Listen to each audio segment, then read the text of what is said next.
Good morning, Mrs. McBride here. Are you ready to talk about Coulombs Law? Before we get started, I want to ask you a quick joke. What do you call a pumpkin that watches over you? A bodyguard. Oh, these jokes keep getting better.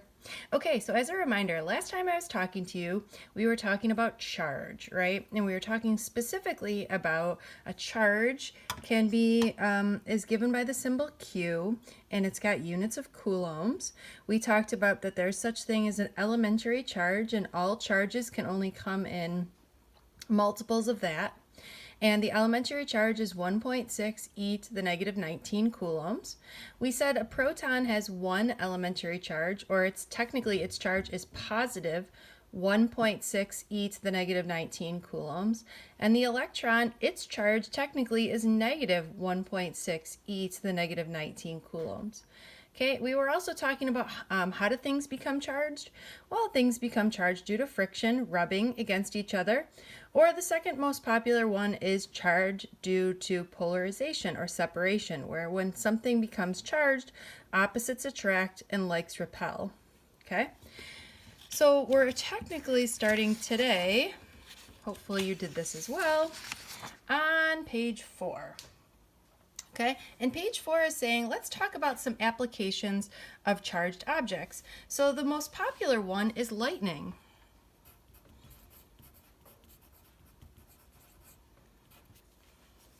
So what happens with lightning is, excuse my bad drawing here, here's your little cloud. Okay, and it is developing some negative charge. So it's basically got an excess of electrons. Now what it does with these excess electrons is the Earth has a natural positive charge. Why? We just don't know. Okay, so when there becomes a bunch of electrons that are charged due to friction, you know, that like cloud mixing up the air, what happens is these say, oh, I'm so attracted to you. Okay, and there's lightning that's caused. Okay, now when the lightning strikes, it puts lots of little negative charge just in this particular area, right? So you know the old saying, lightning never strikes the same place twice? It's true, but you really need to be a little bit more specific. Lightning never strikes the same place twice in the same thunderstorm. Not as exciting, right? Okay. Another example of how we would use charged objects would be in copiers. Okay, so let's say, for example, I was trying to make a copy of this beautiful picture. I know, beautiful, right? So what we would do is we would charge this, my smiley face, positive. Okay, so anywhere we want ink, we would charge it positive, and anywhere we want not ink, we would charge it negative. Okay, so when we had the actual ink, what charge do you think we would make it? You're right, negative, because the negatively charged ink would be attracted to what we've already charged as positive, and then it would be repelled from the spots that we would want to keep white.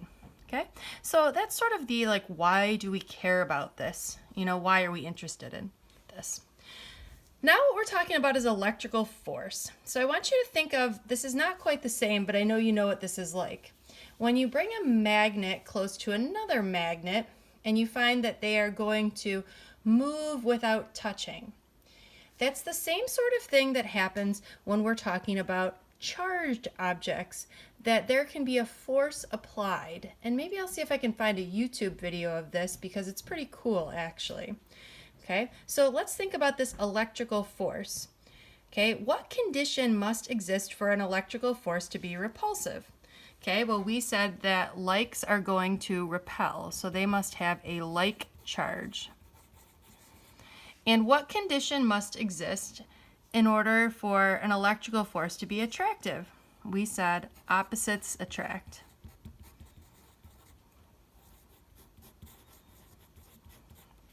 Okay, and I know you're going to be excited about this, but there is an equation that will allow us to calculate this force. Yes. okay? And this equation was developed by Charles Coulomb, who was a French physicist. And Coulomb, which is also the unit of charge, got his name for this law because he was saying that there is a force of attraction between any charged particles. Again, a force of attraction between charged particles.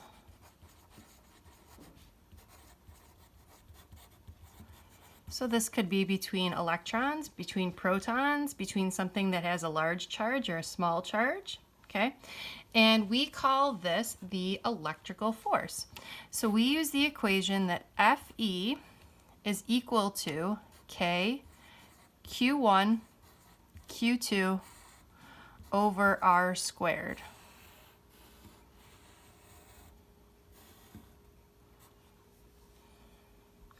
Do you notice how this looks familiar, right? This is sort of like, don't write this down, but do you notice how this is sort of like Fg equals G M1 M2 over R squared? Coincidence? I don't think so. Okay, isn't it interesting the way the universe works? All right, so what are these things? So Fe, this is the electrical force. Okay, and it's measured in newtons, just like all forces. Okay, K, this is lowercase k. This is called the electrostatic constant. Now, just to make things difficult, what else do you know that was lowercase k? Hopefully you are saying the spring constant. Yes. For whatever reason, they chose to make this lowercase k as well, not to be confused with capital K, which is kinetic energy. And this electrostatic constant has a value of 9e to the 9. And its units are newtons times meters squared per coulomb squared.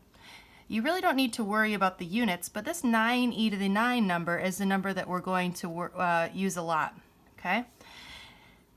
And Q is, well, we could say Q1 and Q2. These are the charges, okay? And remember, charges are measured in coulombs. And last but not least, R is the distance. They're separated. I always spell this word wrong. I don't know why. Okay? Now, I wish I had a green sheet, but it turns out all I have at my house is a white sheet. Okay? So hopefully you have written out electrostatics / electricity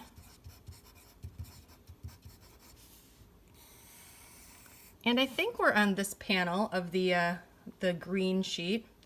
Okay, and then what I'm going to do is, as always, I'm just going to make a little line down here. Now, what do I think you need? I think you should have so far that E is the elementary charge, or this is 1.6 e to the negative 19 coulombs, and I'd write myself a little note here that this is the charge on a proton / electron. I would also write down this equation that we just talked about today. Fe is K Q1 Q2 over R squared. Okay, and then whatever you need to write down here is up to you. That I think it's pretty clear that F now stands for force. So I'm going to skip that, but you can go ahead if you want to. I want you to write down that K is the electrostatic constant, and this is equal to 9e to the 9. And I want you to write down that Q is the charge, and it's measured in C, okay? And R is the distance, and it's measured in meters, okay? So put this away for now, or keep it out so you have it to reference. All right, here we go. I know, wouldn't this be great if we could do some practice problems? Yes, let's do it. Please make sure that you have your calculator handy while we're going through this and stop the video as needed. All right, so this practice problem says a negative charge of -2 times 10 to the negative 14 coulombs and a proton are separated by 3 times 10 to the negative 5 meters. Calculate the force acting between the particles. All right, so we're going to use our equation Fe equals K Q1 Q2 over R squared. And since we're looking for the force, let's go ahead and start plugging this in. Okay, now K, this is this constant, so it is always going to be 9e to the 9, okay? And Q1, remember charge is always measured in coulombs, so this right here is my Q1, okay? Or -2e to the negative 14 is my first charge. Now what about my second charge? It tells me that it's a proton, so that's sort of like hidden information. We need to remember that the charge on a proton is the elementary charge, okay, or my 1.6 e to the negative 19 coulombs. That's a very common trick that I'm going to use on you, where I'm going to tell you that it's either a proton or an electron, and I need you to know that that means that the charge is that negative or positive 1.6 e to the negative 19 coulombs. Okay, then we're going to divide all of this by the distance that we're separated, which is this 3e to the negative 5. Don't forget the squared. If you're making a mistake or you're not getting the same answer that I'm getting, it's probably because you're forgetting that squared symbol. Okay, now I want you to take and go ahead and plug this into your calculator. Okay, so you're plugging in parentheses 9 e to the 9 times -2 e to the negative 14 times 1.6 e to the negative 19. Since I didn't do the best parenthesing, I'm going to hit enter here. And sorry, this video is not awesome, but I'm doing my best here. Divided by parentheses 3 e to the negative 5 squared. Okay, and hopefully you had the same answer that I did. This negative 3.2 e to the negative 14 newtons. Okay, so I got that Fe is equal to negative 3.2 e to the negative 14 newtons. Now this negative sign, this also tells me that this is attractive. If you have something that's negative and something that's positive, we know that opposites are going to attract, right? Think about if we had two negative things. We would get a negative times a negative, which would give us a positive. Okay, so positive means repulsive. Same thing if we had positive times positive, it would also give us a positive, which again would be repulsive. Okay, so if we get a negative number, that signifies that it's attractive because negative times positive gives us negative, which means that we are attracting. Okay, let's try another one. So here's what I'd like you to do. I'm going to read the problem, and then I want you to pause the video and try it on your own. I'm going to go ahead and keep going here though. So the first thing it says, calculate the force of attraction between A and B. Now A has a charge of 1.5 NC. Any guesses what this N stands for? Hopefully you said nano, which means e to the negative 9 coulombs. Okay, and this is separated by a distance of 1.3 meters from our other charge, which is negative 0.5 nanocoulombs. So first of all, ask yourself, is this attractive or repulsive? Hopefully you said attractive because we have a positive and a negative. Okay, so you pause the video and you see if you can do this on your own, or if you need help, I'm going to keep going here. I'm going to start with Fe equals K Q1 Q2 over R squared. Or this is going to give us 9 e to the 9 times 1.5 e to the negative 9 times, sorry, this shadow is tough here, isn't it? times negative 0.5 e to the negative 9. And I'm going to divide this by 1.3 squared. When you do this, you should get an answer of negative 4 e to the negative 9 newtons. And I'm also going to write down that this is attractive.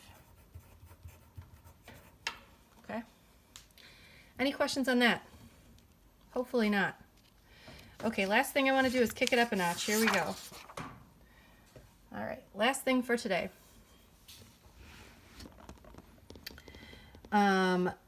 Sometimes we can take and we can combine this electric force with other forces. So this particular one says, calculate the mass of particle B if it's suspended in midair. So if we zoom in on particle B here, we're asking ourselves, what's going on with B? I know you're excited to think about that this could be coming back. A little free body diagram, okay? So particle B is being pulled down by, hopefully you said, gravity, okay?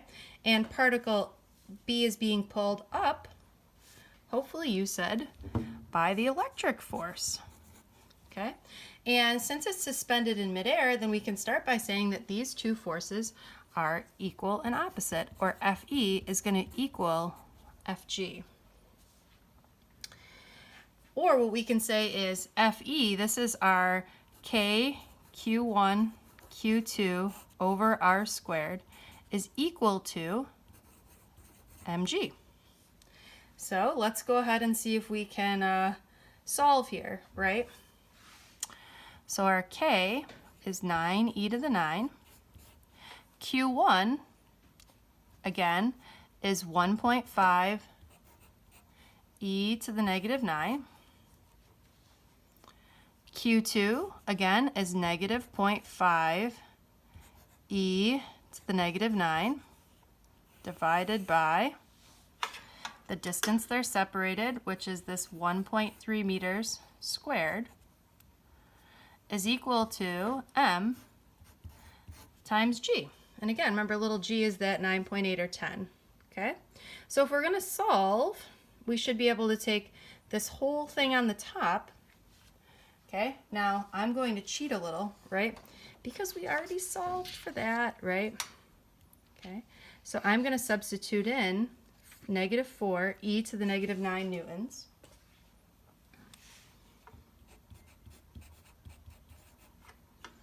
This has to be equal to m times 10. Okay, or in order to solve for the mass, we're going to take both sides and divide by 10. And we should see that in this case, the mass is equal to negative 4 e to the negative 10 kilograms. Now, wouldn't it be cool if we had negative mass? You're right, we don't. So let's just go ahead and make that positive. All right, I hope you enjoyed the video. I will be sending you another one on Wednesday. Bye, guys.